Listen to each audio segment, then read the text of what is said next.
Hi friends, it's Amy. Welcome to my channel. Today I want to share with you the books that I acquired during the month of September. So let's get to it.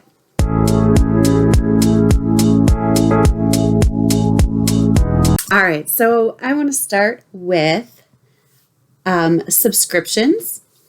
For book of the month, I chose The Neighbor's Secret by Allison Heller. This is a suspense novel. With sprawling yards and excellent schools, Cottonwood Estates is the perfect place to raise children. The Cottonwood Book Club serves as the subdivision's eyes and ears, meeting once a month for discussion, gossip, and cocktails. If their selections trend toward twisty thrillers and salacious murder mysteries, it's only because the members feel secure that such an evil has no place in their own cul-de-sac. But when late-night acts of vandalism target the women of the book club in increasingly violent and personal ways, some of Cottonwood Estate's longest buried secrets begin to surface. I love a good book about a book club, and this just sounded really good.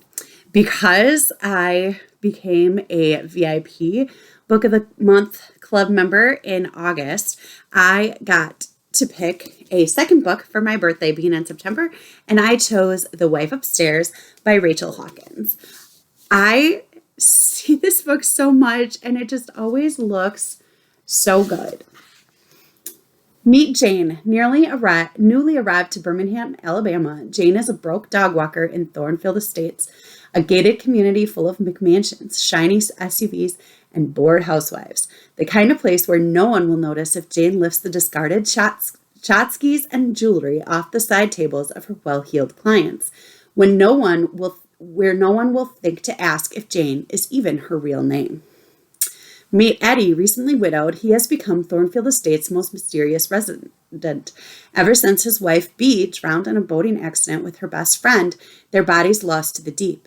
Jane can't help but see an opportunity in Eddie. Not only is he rich, brooding, and handsome, but he could also offer her the kind of protection she craves.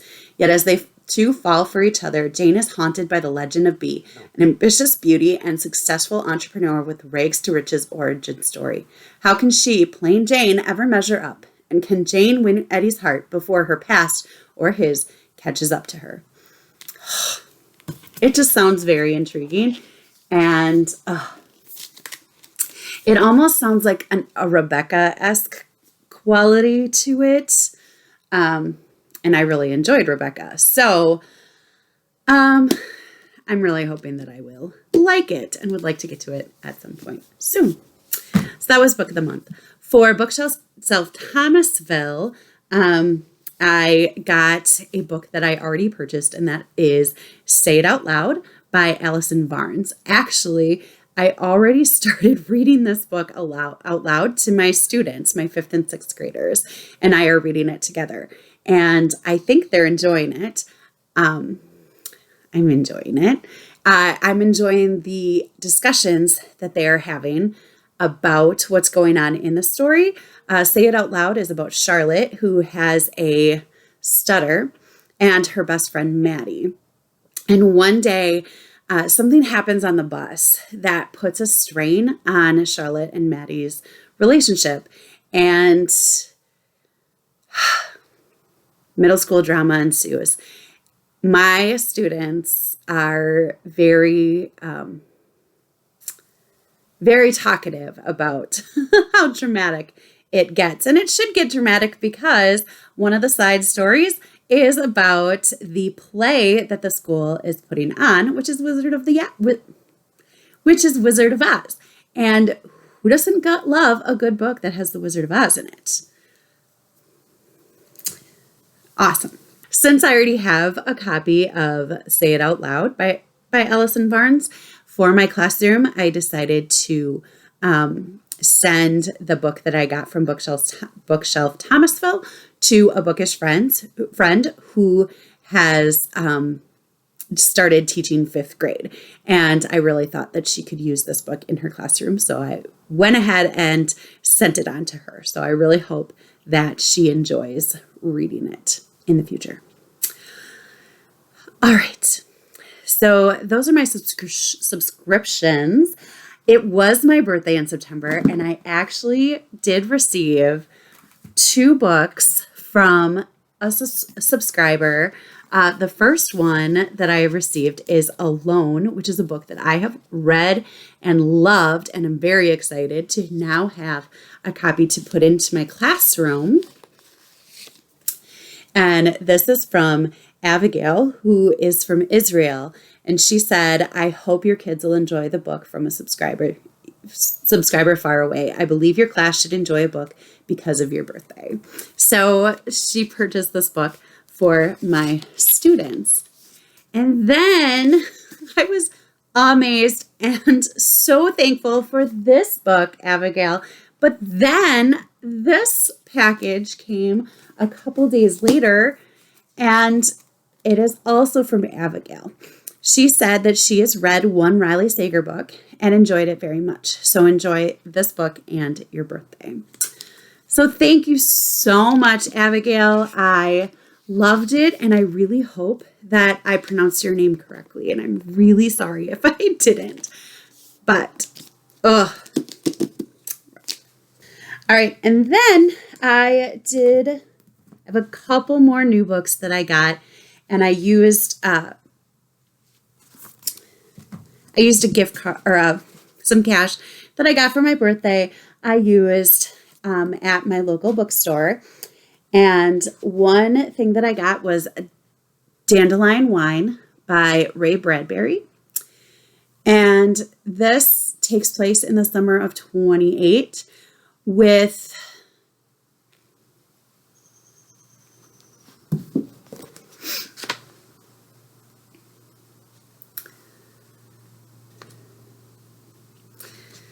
okay, I'm not going to lie, I don't really know what this is about, but I think that I thought it was something else. I don't remember.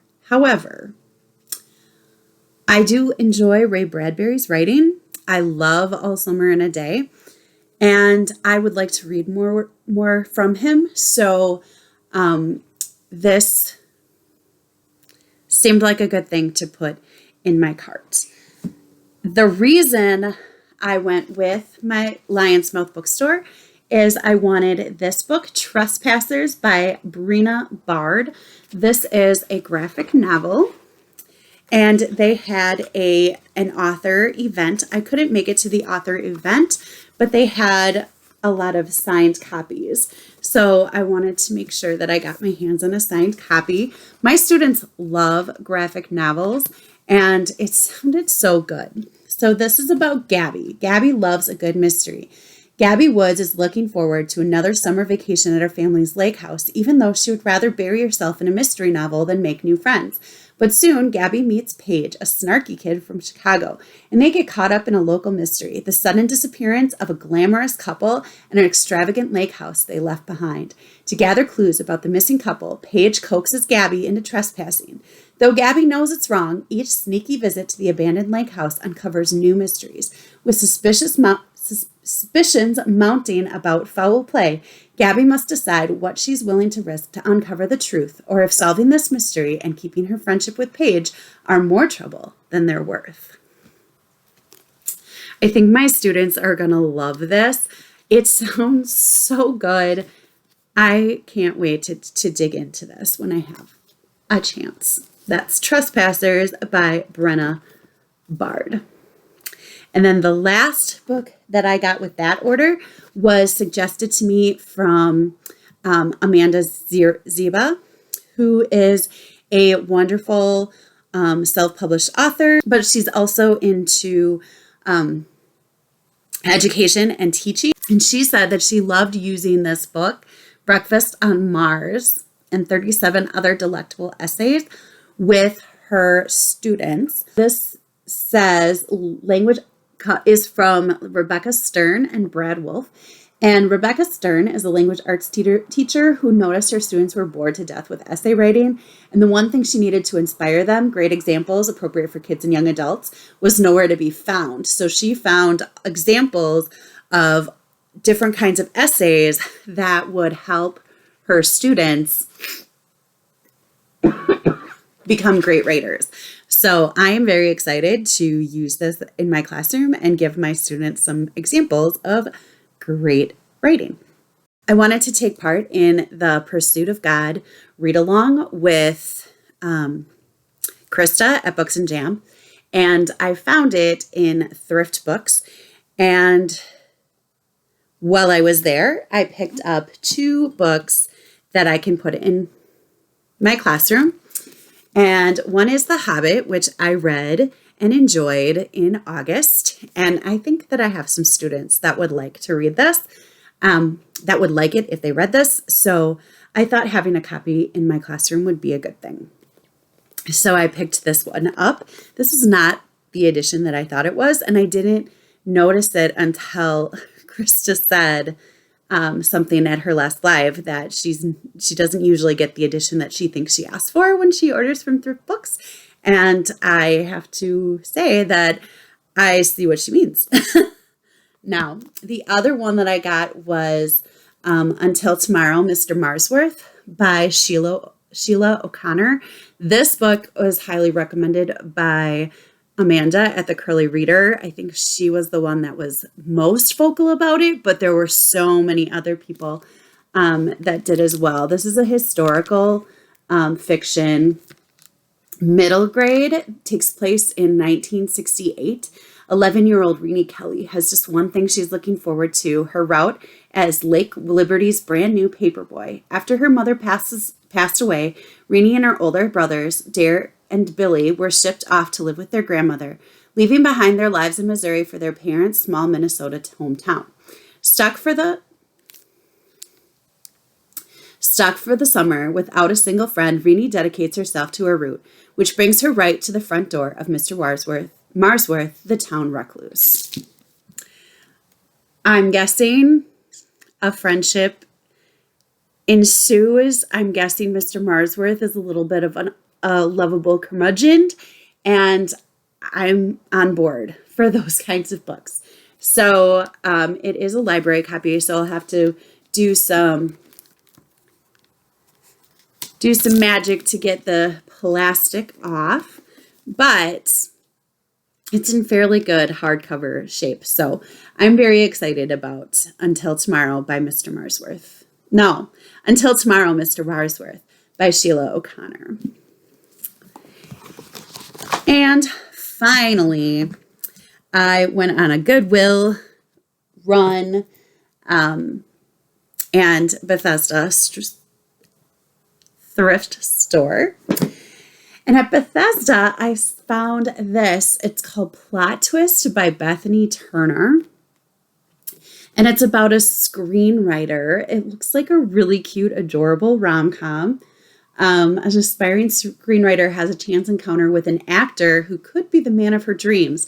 Over the next 10 years, she'll write the story, but will he end up being the star?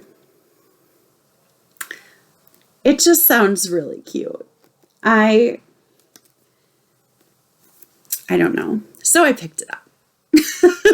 We'll see what happens when I get to it.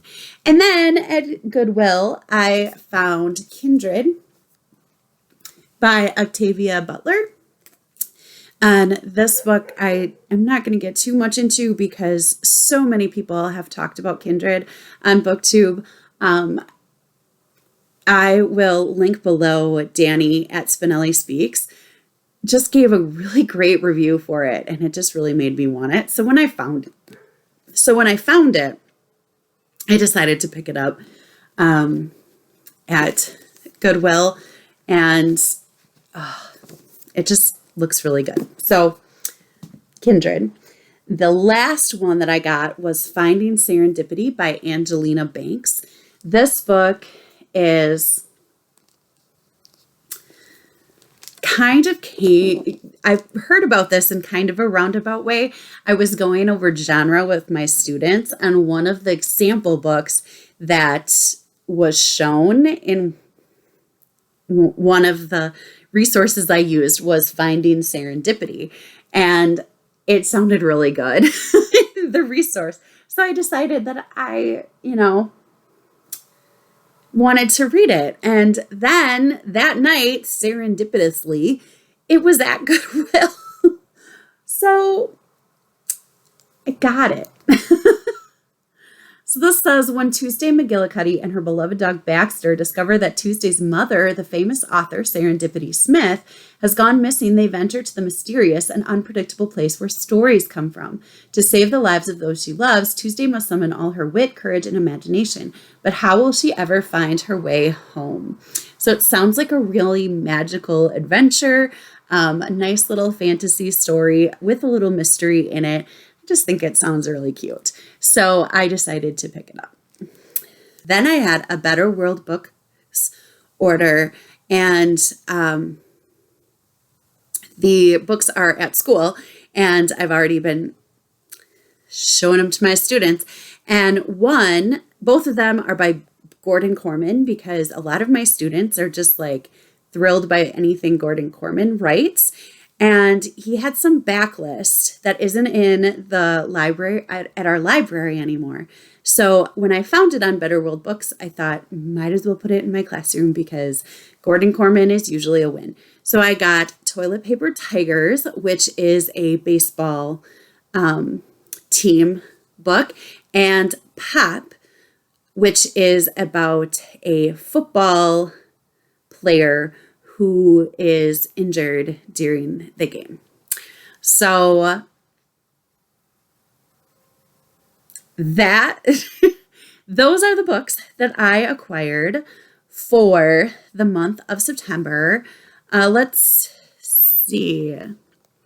1, 2, 3, 4, 5, 6, 7, 8 of them were for my classroom, and 1, 2, 3, 4, 5, 6, 7 of them are for my home library, and one of them has already been gifted to someone else. So I found some really great books, acquired some really great books that I'm really excited to read. Have you read any of these books? Are any of them on your radar? I would love to hear and chat with you. There's no way that I'm going to be able to carry all of these, but I'm just going to hold up a little sample. So you can go ahead and chat with me down in the comments. I would love to hear what you have to say. And until next time, happy reading. Bye.